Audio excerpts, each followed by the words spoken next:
আসসালামু আলাইকুম রহমতুল্লাহি ওবরাকাতুহু। আশা করি সকলে ভালো আছেন। আলহামদুলিল্লাহ আমরা অনেক ভালো আছি। আজকে আমাদের মাদ্রাসা প্রথম সাময়িক ছুটির দিন। আজকে মাদ্রাসা বন্ধ হবে এক সপ্তাহের জন্য। সকলে আমাদের ছাত্রদের জন্য দোয়া করবেন, উস্তাদের জন্য দোয়া করবেন। আমাদের পুরো ব্লগটি দেখতে থাকুন। আসসালামু আলাইকুম রহমতুল্লাহি ওবরাকাতুহু। আরেকটা কথা,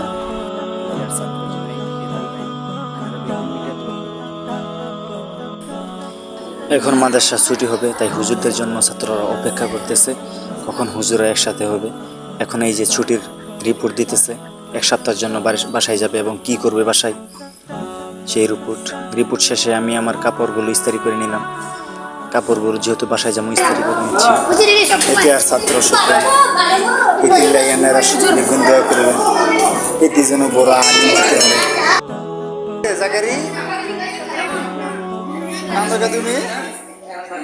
ছেলেটি কান্না করতেছে। প্রতি বন্ধের সময় তার মা সবার শেষে আসে। আসসালামু আলাইকুম গায়েস। এটি আর ছাত্র জুনাইদ, এটি মাদ্রাসা বেগুন কাজ করে। আনেরা বেগুন মিলিয়া হাতার লাগি দোয়া করবেন। আর এটি আর ছাত্র জাকারিয়া, এটি বিছনার মধ্যে মুতি দেয়, হাতার লিগা দোয়া করবেন। হাতার হাইজামা বেগুন ভিজা, আনেরা বেগুন মিলিয়ে হাতার লাগি দোয়া করবেন। হেতি আর ছাত্র শুক্রা, হেতি যদি আনারারে দুরুশরী বা দোয়া মাসুরা হুনায়, আনারা বেগুন অজ্ঞান হয়ে যাবেন। ছাত্র জাকারি, এতির আম্মু জান আজকে আইতো না। এতির আম্মু আগে মঙ্গল শুক্রবার সকালে আইব।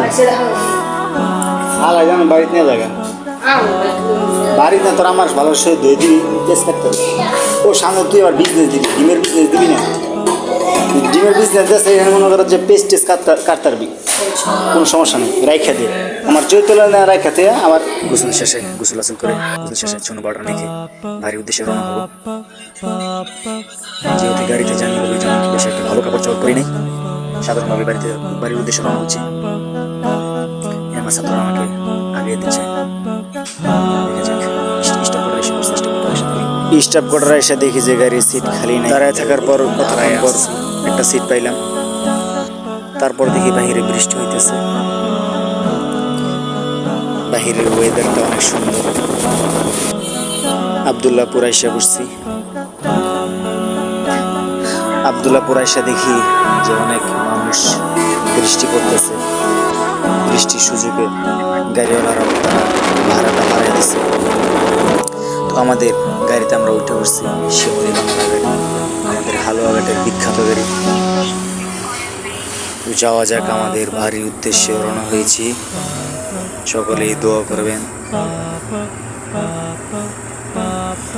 বুঝতেই পারেন আমাদের হালুয়াঘাটের গাড়ি, তারপর আবার শিমুলি বাংলা, এই জন্য সকাল 11টার সময় গাড়িতে উঠছি।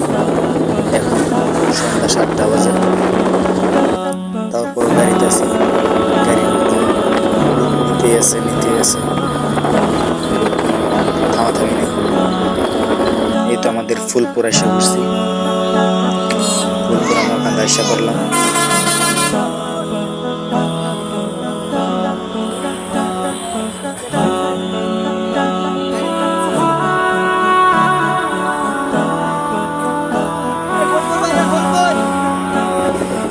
আসসালামু আলাইকুম রহমতুল্লাহি ওয়া বারাকাতুহু। গতকাল রাত হয়ে গেছিল অনেক, তারপর আবার মোবাইলে চার্জ ছিল না, এই জন্য আমি আপনাদেরকে পুরো ব্লগটি দেখাইতে পারিনি। দেখেন আজকে কি হয়েছে। বাড়িতে আসার সাথে সাথে এই যে মুরগি নিয়ে এসে বসছে আমার চাচা মোহাম্মদ মারিফুল ইসলাম মারিফ। মুরগি নিয়ে এসে বসছে, শুনছে যে হুজুর এসে বসছে, মুরগি জবাই করতে হইব। এই যে আরেক চাচা, এতার আর বাইস্তাই, এদেরও আর খবর শুনি এতারা মুরগি নিয়ে এসে বসছে আর কাছে, এতারা মুরগি জবাই করব। তো সকলে আমাদের জন্য দোয়া করবেন, আমাদের চ্যানেলটি সাবস্ক্রাইব করবেন এবং আমাদের চাচা মোহাম্মদ মিসবাউদ্দিন সোহাগ, এতির লাই আনারা বেগুন দোয়া করবেন। এটি সামনে বিবাহ করবেন, এর দাম্পত্য জীবন যেন সুখী হয়, সকলে দোয়া করবেন। আর হেতি আর কাকু, হেতি কিন্তু আর কাকু আনারা বেগুন জানিয়ে নেন। এটি আর আব্বার চাচাতো ভাই, হ্যাঁ তার বাইশটা আই। হেতি কিন্তু আর বাইশতো না, হেতি আর বাইশতো না, হ্যাঁ তার বাইশটা আমি আনার বেগুন বুঝিলেন। বুঝিনি কথা কি হেতারা হেতিয়ার চাচা মিসবাউদ্দিন সোহাগ বুঝেননি বুঝিনি আর হেতিয়ার কাকা মারিফুল ইসলাম আর হেতিয়ার কাকু মুশফিক আর হেতিয়ার স্বাস্থ্য বোন আয়শা খাতুন বুঝিনি তো কথা আজ এই পর্যন্ত থাকলো আপনারা বেগুন মিলিয়ে আর চ্যানেলটা সাবস্ক্রাইব করে দিবেন আর বেগুন খাবে কি বলে আমার ফেসবুক পেজটা ফলো করে দিবেন আপনারা বেগুন ভালো থাকেন আর আল্লাহকে দোয়া করবেন আসসালামু আলাইকুম ওয়া রাহমাতুল্লাহি